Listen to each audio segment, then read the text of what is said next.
الحمد لله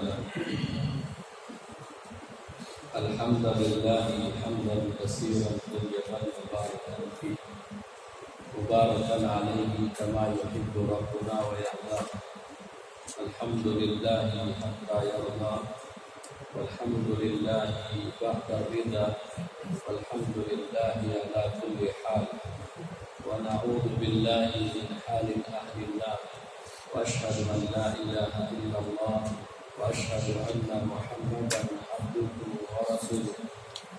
قال الله تبارك وتعالى في كلامه المجيد: أعوذ بالله من الشيطان الرجيم من حمزه ونفخه ونفسه: وأنكحوا الأيام منكم والصالحين من عبادكم وإمائكم إن يكونوا فقراء يغنيهم الله من فضله والله واسع عليم.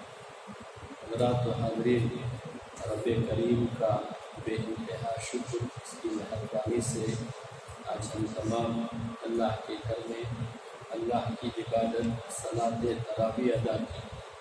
اللہ سے میں اپنے لیے اور آپ تماموں کے حق میں دعا کرتے ہیں کہ مولا کریم ہماری اس تراویح کو شب قبولیت سے نوازے، جو ہم نے روزے رکھے ہیں اللہ تعالیٰ اسے شب قبولیت سے نوازے، اور اس کے ذریعے سے اللہ تیری خاص رحمت میں ہمیں جگہ نصیب کرے۔ ہم نے قرآن مجید کی اس مقام سے ایک آیت کی تلاوت کی ہے، اس کا سیدھا سادہ ترجمہ کیا جانیں گے۔ اللہ نے کہا کہ وَأَنكِحُوا الْأَيَامَ مِنكُمْ وَالصَّالِحِينَ مِنْ عِبَادِكُمْ وَإِمَائِكُمْ، تم میں کہ جو مرد عورت غیر شادی شدہ ہے تم ان کا نکاح کر دو، اور تمہارے نیک بخت غلام اور لونڈیوں، اگر وہ مفلس ہیں، تنگست ہیں، محتاج ہیں، اللہ اپنے فضل سے انہیں غنا کر دے گا، دولت سے انہیں نوازے۔ اللہ تعالیٰ بڑی کشادگی اور علم والا ہے۔ اسلام جسے ہم مانتے ہیں اور جس کے ذریعے سے ساری دنیا میں ہماری ایک پہچان ہے کہ یہ اسلام کو ماننے والے ہی اسی سے مسلمان ہیں۔ اسلام نے ایک مرد عورت کو شادی کا حکم دیتا ہے، نکاح کرنے کا حکم دیتا ہے۔ شادی نکاح ایک ایسا عظیم رشتہ ہے جس سے منسلک ہو کر کے ایک مرد عورت پاکیزہ زندگی بسر کر سکتے، اور نکاح ایک ایسا عظیم رشتہ ہے جس سے ایک مرد عورت منسلک ہو کر کے محبت، الفت، پیار، شفقت، ہمدردی کے ساتھ زندگی بسر کر سکتے۔ نکاح ایک ایسا عظیم رشتہ ہے جس سے منسلک ہو کر کے ایک مرد عورت زندگی بھر اپنی زندگی میں رفیق اور دکھ درد میں ایک دوسرے کو شریک ہوتے ہیں۔ نکاح ایک ایسا عظیم رشتہ ہے جس سے ایک مرد عورت رشتے کے اس نکاح کے رشتہ میں باندھ کر کے اللہ کی مرضی کے مطابق اگر زندگی بسر کریں گے تو وہ اللہ کی رحمتوں کے مستحق ہوں گے، اور دنیا اور آخرت میں ان کو کامیابی اور کامرانی حاصل ہو سکتی۔ تو اللہ تبارک و تعالیٰ نے دوسرے مقام پر یوں بیان کرتے: وَإِنْ خِفْتُمْ أَلَّا تُقْسِطُوا فِي الْيَتَامَىٰ فَانكِحُوا مَا طَابَ لَكُم مِّنَ النِّسَاءِ، تم میں یہ خدشہ ہو یا تم کو ایک ڈر ہو کہ تم یتیم لڑکیوں کے ساتھ نکاح کر کے انصاف نہیں کر سکتے، فَانكِحُوا مَا طَابَ لَكُم مِّنَ النِّسَاءِ، تم میں کی جو عورتیں تمہیں پسند ہوں ان سے شادی کرو۔ شادی اسلام نے اسے اجازت دی، اللہ نے حکم دیا۔ تو ماں باپ، کل میں نے آپ کے سامنے ماں باپ کو اولاد جو عطا کرتا ہے اور اس اولاد کی صحیح تربیت و تربیت میں صحیح ڈھنگ اور تربیت میں ڈالنا ماں باپ کی ایک ذمہ داریوں میں سے ایک ذمہ داری یہ ہے کہ اپنے ماں باپ، اپنے سرپرست، اپنے ذمہ دار اپنے اولاد کی علن فور شادی کرنے کی کوشش کریں۔ سماج اور سوسائٹی میں ہم لوگ دیکھیں مسلم طبقے میں خاص کر کے شادی کے مسئلے میں بہت پیچھے نظر آتے. شادی کرنا اور ماں باپ کی یہ ذمہ داری اللہ نے کہا وَأَنكِحُوا الْأَيَامَ مِنكُمْ وَالصَّالِحِينَ مِنْ عِبَادِكُمْ. تم میں کے جو سرپرست ہیں، سرپرست کون؟ ماں باپ اس کا، اولاد کے نگران، اولاد کے ذمہ دار، اولاد کے سرپرست ماں باپ ہیں. تو ماں باپ کو اللہ نے حکم دے رہے، سرپرستوں سے کہہ رہے کہ تم شادی کرو. کس کی؟ جو غیر شادی شدہ ہے، مرد عورت. ہماری بیوی، ہمارے بچے اور ہماری لڑکیاں اور ہمارے بچوں کی ماں باپ پر یہ فریضہ عائد ہوتا ہے کہ ماں باپ اپنی اولاد کو سارے مسائل کے حل کرنے میں لگے رہتے، لیکن یہ مسئلہ حل کرنے میں ذرا دور نظر آتا. ایسا نہیں کرنا. شریعت نے اجازت دے رہی، شریعت حکم دے رہی نا. اللہ اور رسول اللہ کی یہ تعلیم ہے نا کہ ماں باپ اپنے بچوں کو مستقبل میں آگے چل کر کے وہ آپ کے بنے، آپ کی اطاعت گزاری کرے اور آپ کے ساتھ اچھا سلوک کرنا ہے. اسلام نے جو تعلیم دی ہے وہ تعلیم کے مطابق ماں باپ کو چاہیے کہ اپنے اولاد کے ساتھ ویسا کام کرے. بہت ساری ذمہ داریاں نبھاتے ہیں ہمارے ماں باپ. الحمدللہ ہم دل سے دعائیں دیں ہمارے ماں باپ کے حق میں کہ اللہ تعالیٰ ہمارے ماں باپ کو صحت و عافیت سے نوازے. ہمارے والدین کو اللہ تبارک و تعالیٰ صحت و عافیت کے ساتھ نوازے اور ان کی اطاعت اور فرما برداری کرنے کی اللہ تماموں کو توفیق عطا فرمائے. تو ماں باپ بہت ساری ذمہ داریاں نبھاتے ہیں. ان میں سے ایک ذمہ داری، بڑی ذمہ داری ماں باپ کی عائد ہوتی ہے کہ اپنے اولاد کی شادی کی بہت فکر رکھتے ہیں. لیکن فکر رکھنے کے ساتھ ساتھ عمل کرنا ہے، خالی فکر کرنے سے نہیں ہوتا. چلیے ایک مقام پہ اللہ تعالیٰ نے شادی کے حوالے سے یہ بات بتائی وَلَقَدْ أَرْسَلْنَا رُسُلًا. اللہ نے کہا وَلَقَدْ أَرْسَلْنَا رُسُلًا مِنْ قَبْلِكَ وَجَعَلْنَا لَهُمْ أَزْوَاجًا وَذُرِّيَّةً. اللہ کے نبی جناب محمد رسول اللہ صلی اللہ علیہ وسلم کی حوصلہ افزائی اس میں ہو رہی ہے. اس آیت میں امام قرطبی رحمہ اللہ دو باتیں بتاتی ہیں. یہ کہتے ہیں کہ تم سے پہلے جتنے پیغمبر کو ہم نے بھیجا ہے ساروں کو ہم نے بیوی بچے والے بنایا. انبیاء کی یہ سنت ہے، شادی نکاح انبیاء کی یہ سنت ہے، اور بالخصوص میرے اور آپ کے نبی جناب محمد رسول اللہ صلی اللہ علیہ وسلم کی یہ سنت ہے. اللہ کا حکم ہے، نبی کی سنت ہے، اس پر ہمیں عمل کرنا ہے. ماشاءاللہ بہت سارے نوجوان بڑے غور سے سن رہے، جو دور بیٹھے وہ قریب آ کے سن رہے، کیونکہ ان کے متعلق ٹاپک ہے نا. ہوتا ہے ایسا نا، شادی کریں گے نا سب انشاءاللہ. لیکن شادی کیسی ہو اس کے لیے میں آگے باتیں بتاؤں گا. یہاں جو یہ آیت میں امام قرطبی رحمہ اللہ نے دو باتیں بیان کر دی. یہ ہے کہ یہودیوں نے اللہ کے نبی جناب محمد رسول اللہ صلی اللہ علیہ وسلم پر عیب گیری کر رہے. کیا یہ نبی، یہ تمہارا نبی شادیاں کر رہا، نبوت کے جو فرائض تھے اسے انجام دینا تھا، لیکن یہ نبی شادیاں کر رہا ہے، شادی کی طرف برگلا رہا ہے، شادی خود کر رہا ہے. اللہ تعالیٰ نے آیت نازل کی وَلَقَدْ أَرْسَلْنَا رُسُلًا مِنْ قَبْلِكَ. تم سے پہلے جتنے پیغمبر گزرے سب کو ہم نے بیوی بچے والے بنائے تھے، وہ شادی کی. اس میں کیا عیب ہے؟ اس میں کیا عیب ہے کہ یہ نبی صلی اللہ علیہ وسلم شادی کر رہے؟ دوسری بات، یہاں شادی کو ترغیب دلائی جا رہی ہے. کیا نکاح کو کہہ رہے کہ تم کرو، تم اس سے پہلے کیے ہیں، سب شادیاں ہوئی ہیں، تو شادی کی طرف بلایا جا رہا ہے کہ نکاح کی طرف ترغیب دی جا رہی ہے کہ تم شادی کرو.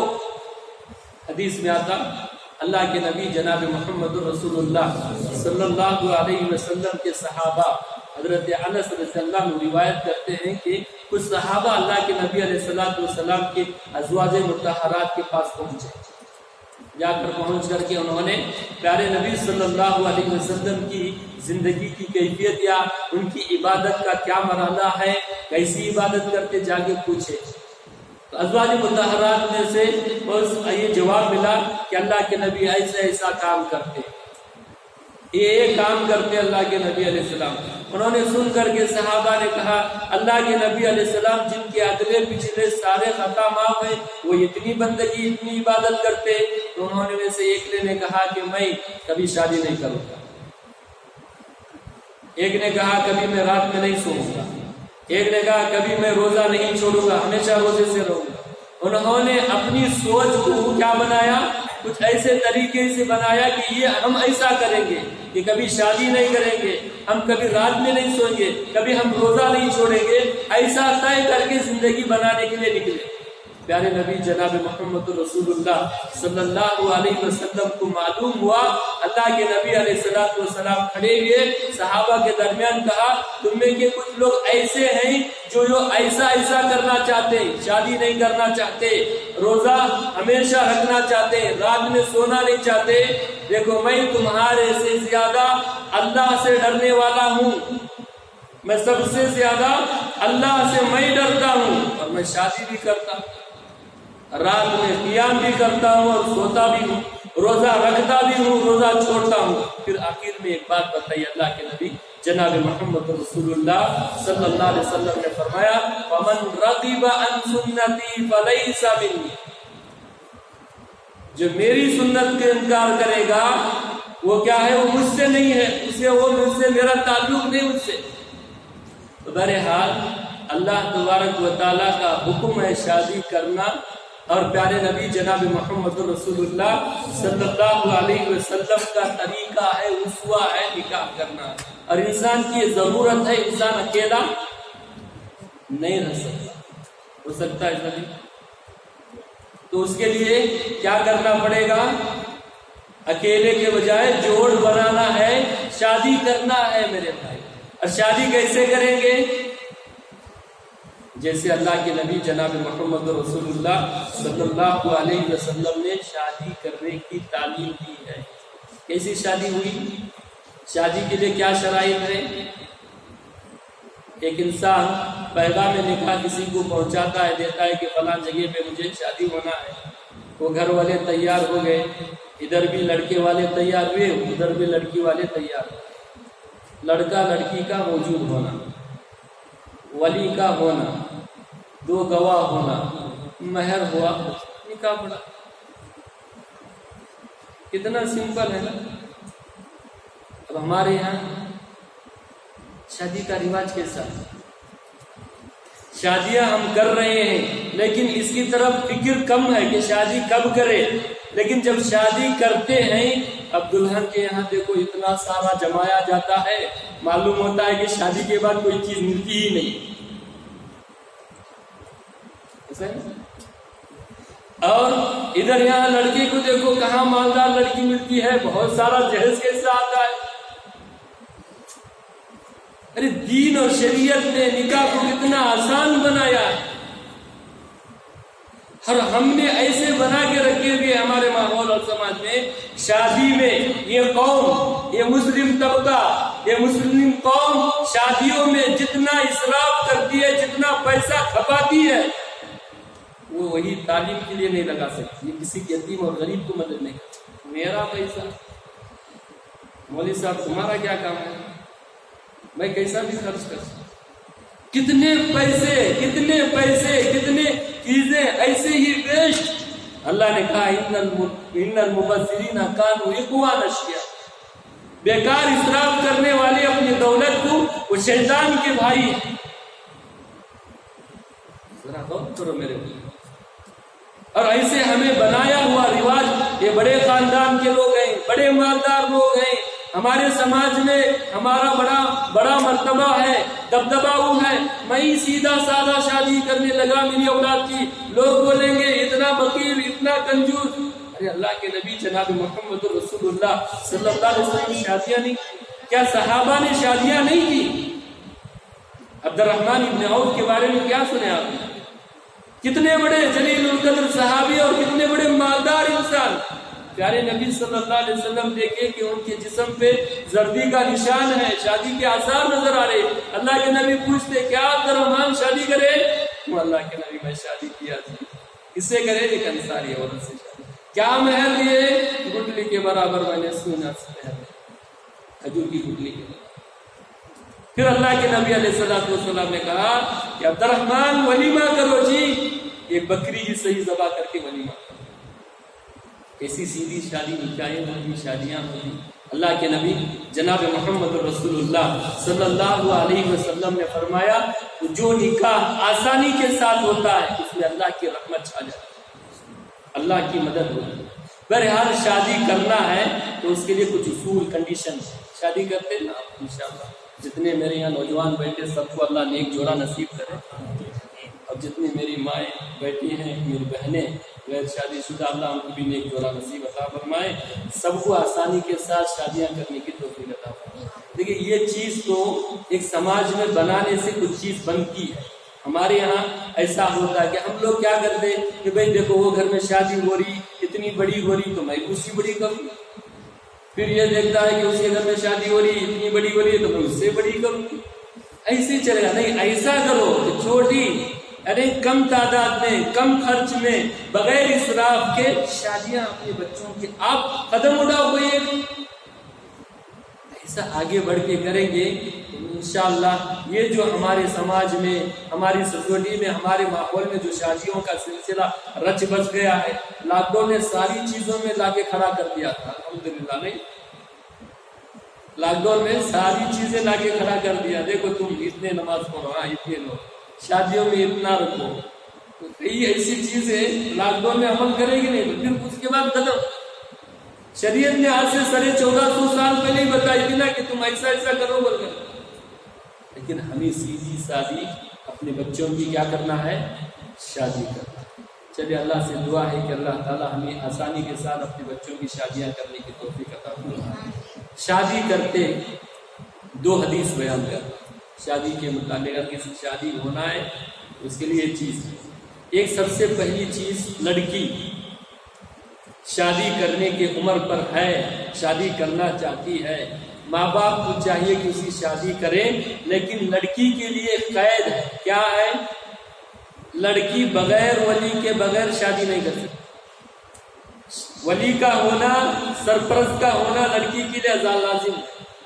کوئی بھی لڑکی شادی اپنے طرف سے نہیں کرے گی، ولی کا ہونا اس کے لیے شرط ہے۔ اللہ کے نبی جناب محمد رسول اللہ صلی اللہ علیہ وسلم نے فرمایا جو عورت شادی کرتی ہے، شادی کرنا چاہتی، وہ ولی کی رضامندی کے ساتھ شادی کرے۔ ولی کے رضامندی کے بغیر اگر شادی کرتی فنکاح باطل، اس کا نکاح باطل ہو جاتا۔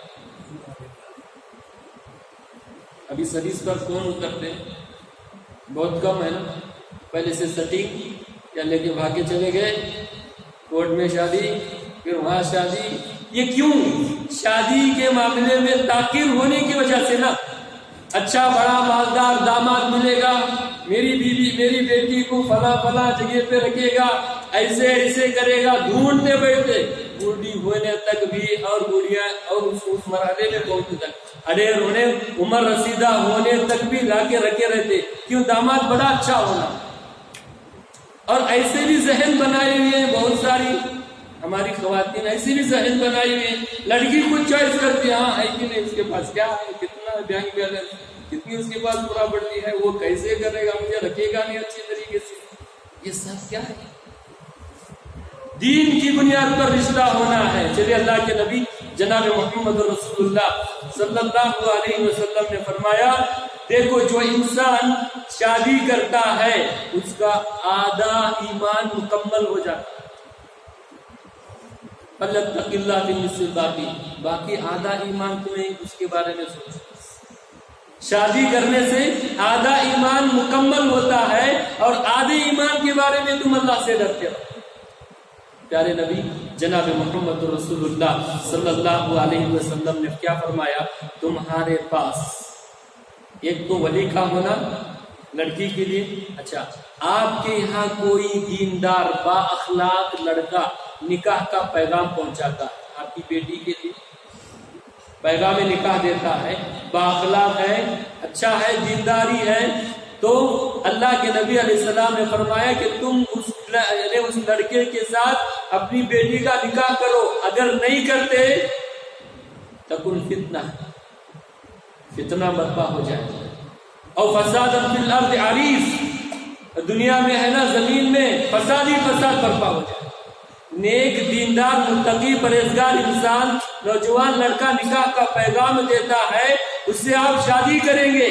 اگر ایسا نہیں کریں گے فتنے میں مبتلا ہو جائیں گے اور زمین میں فساد برپا ہو جائے گا. چھوٹا موٹا نہیں، بہت بڑا فساد برپا. ہمیں چاہیے کہ اپنی بچیوں کو دنیا سے زیادہ دین پر ترجیح دیں کہ ایسے ہمارا داماد ہو، دیندار ہو، متقی ہو، توحید پرست ہو، بھلے وہ غریب ہی کیوں نہ ہو. اللہ نے کیا کہا؟ وَيَكُنْ فُقَرَاءَ يُغْنِهِمُ اللَّهُ مِنْ فَضْلِهِ. اگر وہ تنگ دست ہے اللہ اپنے فضل سے مالداری عطا کرے. اللہ کی بات پر ہمیں یقین ہونا کہ اللہ کی بات جھوٹی ہو سکتی ہے. اور ہماری زندگی میں الحمدللہ جتنے ہم شادی ہو کے یہاں بیٹھے بچے والے ہوئے ہیں، ہم بھی شادی کے مرحلے سے پہلے کیا تھے؟ بہت بڑے مالدار تھے نہیں نا. اللہ کے نبی جناب محمد رسول اللہ صلی اللہ علیہ وسلم نے فرمایا عورت سے شادی کرو، عورت دولت لے کر کے آتی. چلیے ایسے معیار بنایا گیا کس سے؟ اب جیسے لڑکے کو معیار بنایا گیا ویسے لڑکی کو بھی معیار بنایا گیا. پیارے نبی جناب محمد رسول اللہ صلی اللہ علیہ وسلم نے فرمایا اگر کوئی لڑکا کسی لڑکی سے شادی کرنا چاہتا ہے وہ دیکھے لڑکی میں کیا کیا ہونا. 4 شرائط: حسب و نسب کا ہونا، خوبصورتی کا ہونا، دولت کا ہونا، اور آخری کنڈیشن اللہ کے نبی صلی اللہ علیہ وسلم نے فرمایا دین کو ترجیح دو. جو لڑکی دیندار ہے اس لڑکی کو ترجیح دو، کیونکہ فَاسْفَرْ بِذَاتِ الدِّينِ تَرِبَتْ يَدَاكَ. دین پر ترجیح ہو کر کے اگر رشتہ کریں گے کسی لڑکی سے، دین کی بنیاد پر رشتہ کریں گے تو وہ رشتہ برقرار رہے گا، سکون رہے گا، اطمینان رہے گا، بہت سارے مسئلے حل ہو سکتے ہیں. میرے اگر دنیا کی بنیاد پر ہو گئی تو مسائل کھڑے ہو سکتے ہیں. خاندان کو دیکھ کر کے شادی کیا، خوبصورتی کو دیکھ کر کے شادی کیا، دولت کو دیکھ کر کے شادی کیا تو پھر وہ فتنے فساد میں برپا ہو جائے گا. اللہ کے نبی صلی اللہ علیہ وسلم نے فرمایا دین کی بنیاد پر رشتہ کرو. دین کی بنیاد پر رشتہ کریں گے تو یہ رشتہ مضبوط ہو سکتا ہے. بہرحال اس کے متعلق بہت ساری باتیں ہیں. آج تو آپ کے ذہن میں آپ کے لیے میں نے اتنی باتیں کافی واقعی سمجھا. اللہ سے دعا کرتے اور آپ تماموں سے اپیل درخواست کرتے ہیں جو ماں باپ ہیں، سرپرست ہیں، ذمہ دار ہیں، انہیں چاہیے کہ اپنے اولاد کی الگ کو شادی اور نکاح کے رشتے میں باندھنے کی کوشش کریں. اور ہمارے سماج اور ہمارے ماحول میں، ہمارے سوسائٹی میں جو شادی کے متعلق جتنے رسومات، جتنا خرچہ، اتنا پیسہ، اتنی دولت، ایسے یہ سب رائج ہے، دین اسے اجازت نہیں دیتا، اسے ہمیں چھوڑنے کی کوشش کریں. اللہ سے دعا ہے کہ اللہ تعالیٰ مجھے آپ تماموں کو جو باتیں سنتے اس پر عمل کرنے کی توفیق عطا فرما. اے اللہ ہمیں قرآن و حدیث کے مطابق شادیاں کرنے کی توفیق عطا فرما. اور جن کے گھروں میں